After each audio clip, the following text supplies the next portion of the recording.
Hello students, आज हम enantiomers और डायस्टेरियोमर्स की प्रॉपर्टीज़ के बारे में स्टडी करेंगे। इनेंशियोमर्स जो टर्म है उसके बारे में पहले भी स्टडी की हुई है। इनेंशियोमर्स जो होते हैं ऐसे आइसोमर्स होते हैं जिनमें कि ऑप्टिकल एक्टिव प्रॉपर्टीज होती है, जो कि ऑप्टिकल एक्टिव होते हैं और उनमें कायरल कार्बन एटम प्रेजेंट होता है। मतलब ऐसा एसिमेट्रिक कार्बन एटम जिसकी कि चारों संयोजकताएं अलग अलग एटम या ग्रुप्स के द्वारा सेटिस्फाइड होती है। तो ये जो इनेंशियोमर्स होते हैं इनमें जो फिजिकल और केमिकल प्रॉपर्टीज होती है ये समान ही होती है। और ये क्या करते हैं, हमने पहले भी इसके बारे में स्टडी की हुई है। ये प्लेन पोलराइज्ड लाइट की जो प्लेन है उसको समान दिशा में उसको समान मात्रा में, लेकिन क्या करते हैं उसको विपरीत डायरेक्शन में उसको घुमा देते हैं।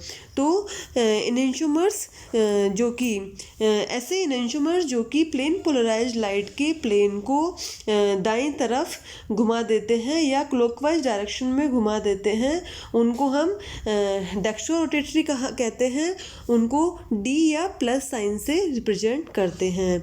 जबकि ऐसे इनेंशियोमर्स जो कि प्लेन पोलराइज्ड लाइट के तल को बाईं तरफ या एंटी क्लॉकवाइज डायरेक्शन में घुमा देते हैं या रोटेट कर देते हैं, उन्हें लेवोरोटेटरी कहा जाता है और उन्हें एल या माइनस साइन से रिप्रेजेंट किया जाता है।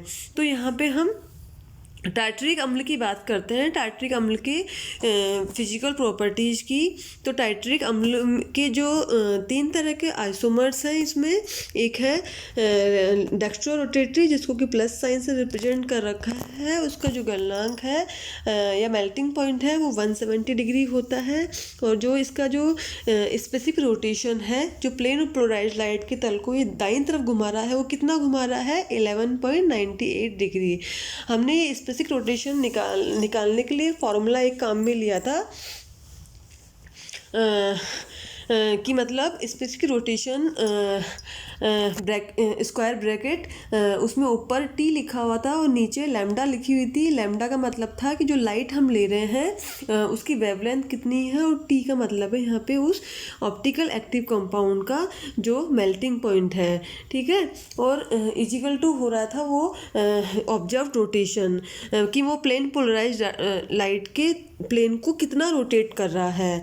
तो यहाँ पे वो ऑब्जर्व रोटेशन है, नीचे एल है जो कि सैंपल ट्यूब की लेंथ है, इनटू वो मल्टीप्लाई हो रखी है जो सैंपल ट्यूब में जो सैंपल भरा हुआ है या जो सॉल्यूशन भरा हुआ है उसकी कंसंट्रेशन से। तो यहाँ पे जो डेक्स्ट्रोरोटेटरी इनेंशियोमर्स है उसका जो मेल्टिंग पॉइंट हो जाएगा वो 170 डिग्री हो जाएगा। और उसका जो स्पेसिफिक रोटेशन है, अगर उसका सॉल्यूशन हम वाटर में बना रहे हैं तो उस स्थिति में 11.98 डिग्री हो जाएगा और उसकी डेंसिटी 1.76 हो जाएगी। जबकि लेवोरोटेटरी आइसोमर या इनेंशियोमर का मेल्टिंग पॉइंट भी 170 डिग्री रहेगा, लेकिन वो तल को किस तरफ रोटेट कर रहा है, वो बाईं तरफ रोटेट कर रहा है या एंटी क्लॉकवाइज डायरेक्शन में रोटेट कर रहा है। कितना रोटेट कर रहा है -11.98 डिग्री। और उस स्थिति में डेंसिटी होगी 1.76। यदि मीजो आइसोमर है तो उस स्थिति में मेल्टिंग पॉइंट 140 डिग्री, और वो क्योंकि मीजो है तो उसमें इस स्थिति में वो प्लेन को रोटेट नहीं कर रहा है, या ये कह सकते हैं कि एक पार्ट से दूसरा पार्ट क्या हो रहा है, वो कंपाउंड एक तरह से पूरी तरह से ऑप्टिकल इनएक्टिव हो जाएगा, क्योंकि उसकी मिरर इमेज एक दूसरे पर क्या हो जाती है, सुपर इम्पोज्ड हो जाती है। तो उस स्थिति में उसकी जो डेंसिटी होगी उस स्थिति में सॉल्यूशन की डेंसिटी होगी जो मीजो की, वो होगी 1.67। तो इस तरह से हम कह सकते हैं कि इनेंशियोमर्स एक तरह से ऑप्टिकल एक्टिव कंपाउंड्स की प्रॉपर्टी है। और ऐसे ऑर्गेनिक ऑप्टिकल एक्टिव कंपाउंड जिनमें कि इनेंशियोमरीज में पाई जाती है, इनेंशियो आइसोमरीज में पाई जाती है, वो कंपाउंड्स में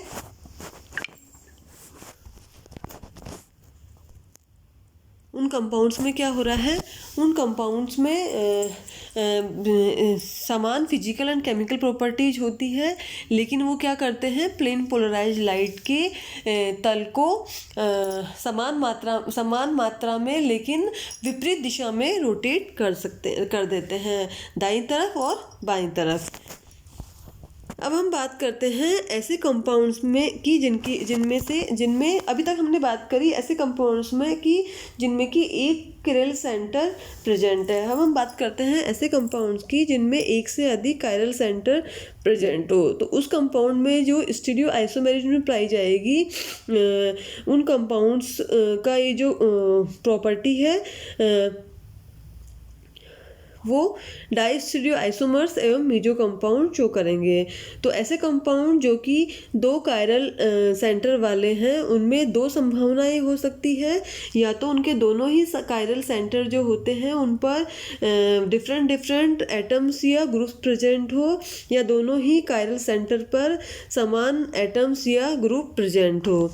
तो सबसे पहली स्थिति हम लेते हैं कि दो असमान कायरल सेंटर वाले कंपाउंड्स में जो ऑप्टिकल आइसोमेरिज्म में प्रेजेंट होती है। तो इस तरह के आइसोमेरिज्म को हम कहेंगे डाई स्टीरियो आइसोमेरिज्म। हम एक एग्जांपल लेते हैं यहाँ पर 2,3 डाईहाइड्रोक्सी ब्यूटेनोइक एसिड। इसमें देखिए दो तरह के कार्बन एटम्स है, सेंटर कार्बन एटम्स है, जिनमें चार डिफरेंट तरह के क्या होते हैं, ग्रुप्स या एटम्स प्रेजेंट होते हैं। एक में यहाँ पे CH3 डिफरेंट है, एक में यहाँ पे कार्बोक्सिलिक एसिड ग्रुप जुड़ा हुआ है। क्योंकि इस मॉलिक्यूल में दो कायरल सेंटर है, इसलिए इसमें एक तरह से चार तरह के इसके ऑप्टिकल एक्टिव आइसोमर्स प्राप्त होंगे।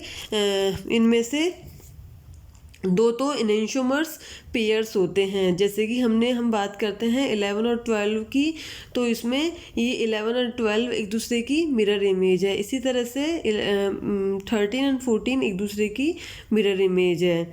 तो ये 11 12 क्या कहलाएंगे, एक दूसरे के एनेंटियोमर्स कहलाएंगे, जबकि 13 और 14 भी एक दूसरे के एनेंटियोमर्स कहलाएंगे। लेकिन अगर 11 और 13 की बात करें तो एक दूसरे की मिरर इमेज नहीं है, एक दूसरे पर ये सुपर इम्पोज भी नहीं होंगे, और ये क्या कहलाएंगे, एक दूसरे के ये, क्योंकि दोनों ही प्रॉपर्टीज इसकी डिफरेंट है, तो ये क्या कहलाएंगे, एक दूसरे के डाइस्टीरियो आइसोमर्स कहलाएंगे। तो डाइस्टीरियो आइसोमर्स ऐसे आइसोमर्स जो कि एक दूसरे की मिरर इमेज नहीं होती है, जिनमें कि different chemical and physical properties होती है, साथ ही साथ इनकी ऑप्टिकल प्रॉपर्टीज जो होती है वो भी डिफरेंट होती है।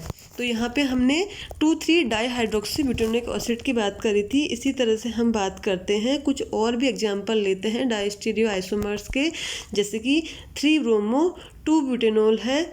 3 ब्रोमो 2 ब्यूटेनॉल में भी ये दोनों स्ट्रक्चर्स देखिए, एक दूसरे की ये मिरर इमेज है, तो ये दोनों एक दूसरे के क्या हो जाएंगे, एनेंटियोमर्स हो जाएंगे, एक दूसरे पर ऊपर ये सुपर इम्पोज नहीं हो सकते हैं। इसी तरह से ये दोनों स्ट्रक्चर्स हैं, ये दोनों स्ट्रक्चर्स भी एक दूसरे की मिरर इमेजेज है, एक दूसरे पर सुपर इम्पोज नहीं हो सकती, तो ये दोनों भी एक दूसरे के क्या हो जाएंगे, एनेंटियोमर्स हो जाएंगे।